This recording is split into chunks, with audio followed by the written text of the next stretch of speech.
So when we're designing a character for a specific scenario, we have a bunch of stuff that we need to start with, almost to find out before we get started with the actual design.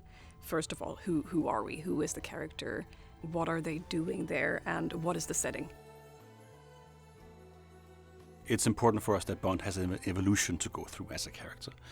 As we mentioned, he comes straight out of the Navy and isn't yet the character we know. At the same time, Bond as a franchise always plays with expectations of costumes, which means a character like Bond will find himself donning a rifle and a suit at the same time quite often. You know, he gets caught off guard, jumps into action and gets on with it. So in that sense, there's many expectations from the audience as to what Bond should be wearing. And in relation to that, it's important for us to present, as you have probably seen in the key art and in the material we've released so far, that he's wearing sort of not a suit, not the classic way of appearing. And of course that's on purpose, because we want him to appear younger and less refined, as you would normally know him. We had the help of Suttirat, who was the costume designer for No Time to Die, for instance, and she was helping us both establish, on the one hand, a timeless look that fits the franchise as a whole, and at the same time a new take on this beloved character. Looking at a chapter of Bond's life, his formation, so we need to sort of plant the seeds early on in this version of his character, that kind of signal and dovetail straight into a more iconic version of Bond, which is the more mature, seasoned, self-possessed Bond, which we all know from the film franchise. So I was really brought on as an ambassador to kind of make that bridge more meaningful and authentic to his character. He comes out of the Navy, so he has a tight Navy cut and more of a sort of a blunt appearance. And then over time he gets styled and finessed with the help of his colleagues around him to sort of appear and step more into this shape that you're familiar with.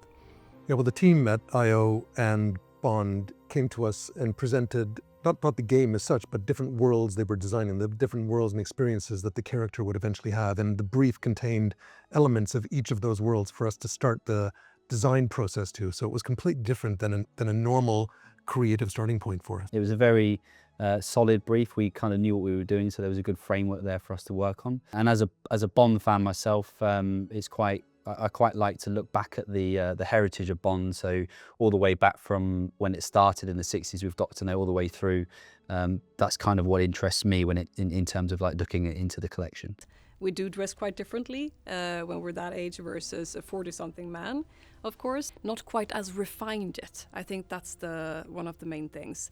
And then we are working towards that refinement, getting more elegance into what we're wearing, more intent into what we're wearing along the line to end up with the fancy suit. He is not a 007 yet, and he needs to basically prove himself in order to attain that level of hierarchy. Basically, the young Bond needs to have the first inklings of instinct and decisiveness and charm and wit and all these other characteristics. Making an outfit relevant for a younger Bond, we were definitely aware of that. So colour was important for us there, so that's where the soft pink came in.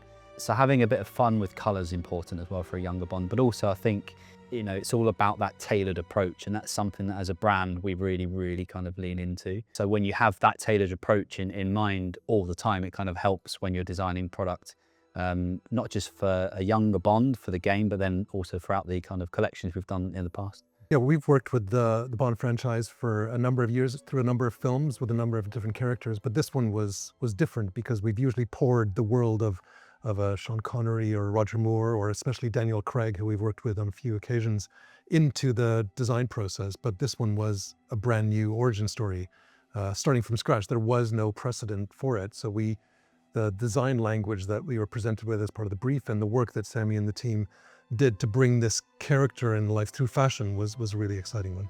When we get there, we also want to make sure that feels earned and that feels like a natural progression of his character. And it was important, of course, to capture that sort of youthful charm that I believe a younger Bond would have before he gets a little bit more jaded, I suppose, a little bit more experienced, have seen more of the world.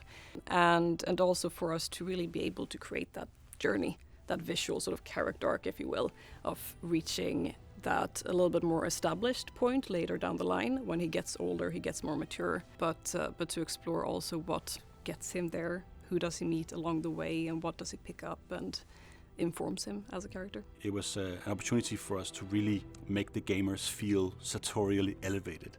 You know, this is a world where people dress better than they would in the real world, where they take a little more effort. So it's our hope that people will come away from this game, you know, trying a little harder. That would be amazing to see.